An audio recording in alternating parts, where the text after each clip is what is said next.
Pregnant nurse बहू। सुषमा की बहू विनीता एक हॉस्पिटल में नर्स थी, लेकिन उसे डॉक्टर से भी ज्यादा नॉलेज थी। हॉस्पिटल में सब विनीता की तारीफ किया करते थे। सुषमा का बेटा यानी कि अंकित अपनी बीवी विनीता से बहुत प्यार करता था और उसे अपनी पत्नी की काबिलियत पर बहुत भरोसा था। धीरे धीरे वक्त गुजरता गया और शादी के 8 महीने बाद विनीता प्रेग्नेंट हो गई। मैं बहुत खुश हूँ। मेरा इकलौता बेटा है और अब इसका बच्चा इस दुनिया में आएगा। मैं दादी बन जाऊंगी। दादी मैं बता नहीं सकती मुझे कितना अच्छा लग रहा है। आपको खुश देखकर मैं भी बहुत खुश हूँ माँ। देखो बेटा, वैसे तो विनीता नर्स है, उसे अपने बारे में सब कुछ पता है, लेकिन फिर भी ना आजकल बच्चे पैदा करने में बड़ी परेशानी होने लगी है। उसे कहना कि वो अपना अच्छे से ख्याल रखे। अरे माँ, आप है ना, आपके रहते हमें चिंता करने की क्या जरूरत है। मैं तो अपनी बहू का बहुत अच्छे से ख्याल रखने वाली हूँ। उसे अच्छे से खिलाऊंगी पिलाऊंगी, तभी तो मेरा पोता या पोती एकदम हेल्दी पैदा होगा। कुछ दिनों के बाद सुबह के वक्त। अरे विनीता बहू, ये तुम क्या कर रही हो? कुछ भी तो नहीं मम्मी, अपना हेल्थ चेकअप कर रही हूँ। और क्या? लेकिन ये ब्लड प्रेशर की मशीन और ये तुम्हारे हाथ में इंजेक्शन कैसा है? अरे मम्मी जी, मैं अपना ब्लड प्रेशर चेक करके देख रही थी। प्रेग्नेंट होना और ऐसी हालत में ब्लड प्रेशर चेक करना बहुत ज़रूरी होता है। लेकिन बेटा, इन सब कामों के लिए तुम्हें डॉक्टर के पास जाना चाहिए। अपना चेकअप खुद करने की क्या ज़रूरत है? और ये इंजेक्शन किस लिए लाई हो? मम्मी जी, इससे मैं अपना ब्लड सैंपल लूँगी और हॉस्पिटल में जाकर अपना ब्लड चेक करवा लूँगी। अरे ऐसा भी कोई करता है भला? अपने खुद के हाथ से खुद का ब्लड सैंपल भी कोई निकालता है क्या? मम्मी जी, ये मेरा रोज़ का काम है, इसमें क्या है? मैं जब खुद से ये सब कर सकती हूँ तो किसी और से क्यों करवाऊँ? अच्छा ठीक है, जैसा तुम्हें सही लगे। कुछ दिनों के बाद सुषमा अपनी बहू को फिर से इंजेक्शन लगाते हुए देखती है और अंकित भी उस वक्त वहीं पर था। अरे विनीता, ये तुम क्या कर रही हो? तुम प्रेग्नेंट हो, इस तरह खुद को इंजेक्शन लगाने की क्या जरूरत है? अब तू ही समझा बेटा। पिछली बार भी अपना ब्लड सैंपल खुद ही कलेक्ट कर रही थी, तब भी मैंने इसे समझाने की कोशिश की थी, लेकिन ये तो मेरी बात सुनती ही नहीं। अरे मम्मी जी, मैंने पहले भी कहा था ना, बड़े हॉस्पिटल में नर्स हूँ मैं, और क्या करना है क्या नहीं मुझे अच्छी तरह पता है। हाँ, लेकिन तुम खुद को इंजेक्शन क्यों लगा रही हो? अरे इंजेक्शन नहीं है, प्रेगनेंसी में कुछ वैक्सीन लगवाने होते हैं, बस वही लगा रही हूँ और क्या। और फिर एक दिन रात को अचानक विनीता की तबीयत खराब हो जाती है। क्या हुआ विनीता? तुम ठीक तो हो? तुम तो खुद अपना इतना ख्याल रखती हो, तुम्हारी तबीयत कैसे बिगड़ गई?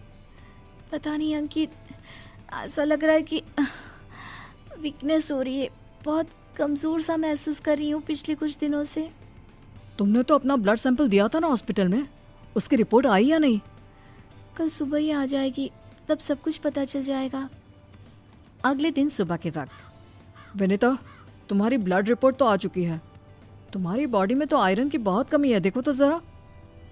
अरे हाँ, इसके हिसाब से तो मुझे ब्लड चढ़ाना चाहिए, वरना डिलीवरी के वक्त बच्चे को प्रॉब्लम हो सकती है।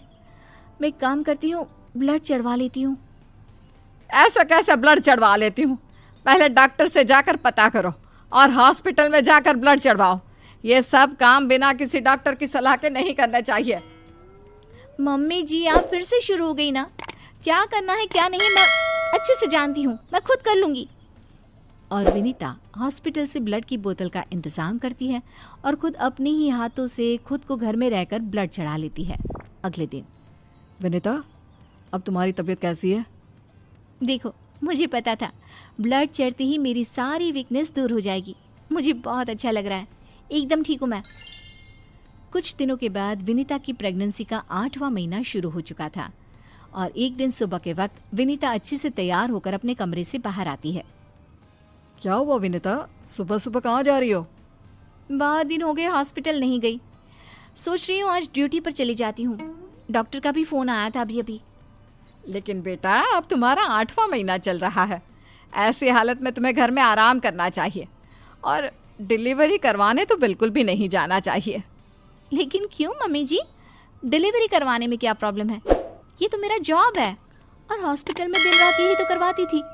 आपने कहा कुछ दिन काम पर मत जाओ, इसलिए नहीं गई। हाँ मम्मी, वैसे विनीता ठीक ही तो कह रही है, उसका रोज का काम है ना ये। तुम आजकल के बच्चे ना कुछ नहीं समझते। अरे तुम्हें वैसा तो सब पता है, लेकिन शायद ये नहीं पता कि इस हालत में अगर तुम डिलीवरी करवाने आई औरतों को देखोगी तो तुम्हारी सेहत पर बुरा असर पड़ेगा। अरे मम्मी, ऐसा भी कुछ होता है क्या?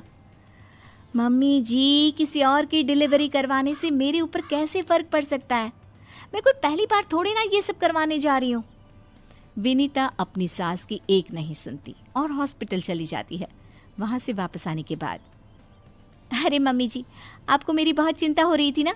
ये देखिए, मैं बिल्कुल ठीक ठाक हूँ, अब आपको परेशान होने की ज़रूरत नहीं है।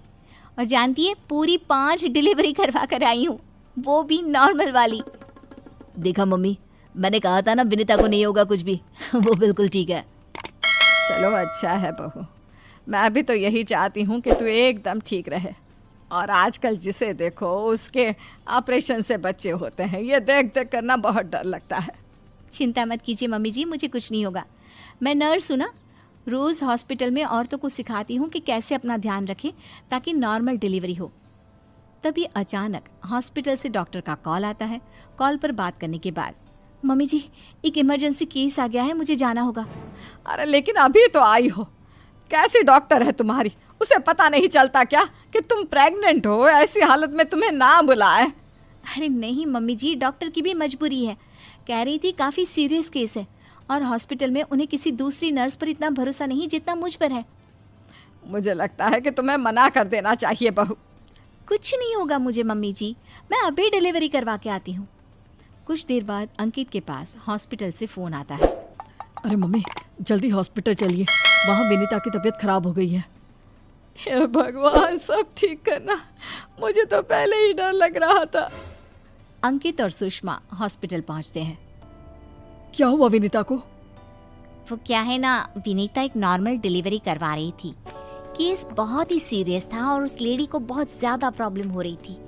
क्योंकि विनीता खुद प्रेग्नेंट है तो वो अचानक से घबरा गई और उसे लेबर पेन शुरू हो गया। लेकिन अभी तो मेरी बहू का सिर्फ 8वां महीना चल रहा है। देखिए, ऐसा हो जाता है।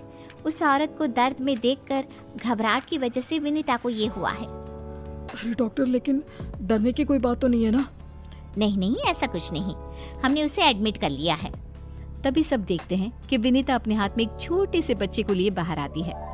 अरे विनीता, तुम्हारी तो तबीयत ठीक नहीं थी, तुम्हें दर्द हो रहा था, तुम बाहर क्यों आ गई? अरे दर्द हो रहा था तो क्या हुआ, मैंने वो दवाई ले ली जिससे जल्दी आने वाले लेबर पेन रुक जाते हैं। और वैसे भी डॉक्टर, उस औरत को मेरी ज़रूरत थी, उसकी देखभाल के लिए मुझे ठीक होना ही था। ये देखिए, उसका बच्चा एकदम सही सलामत है।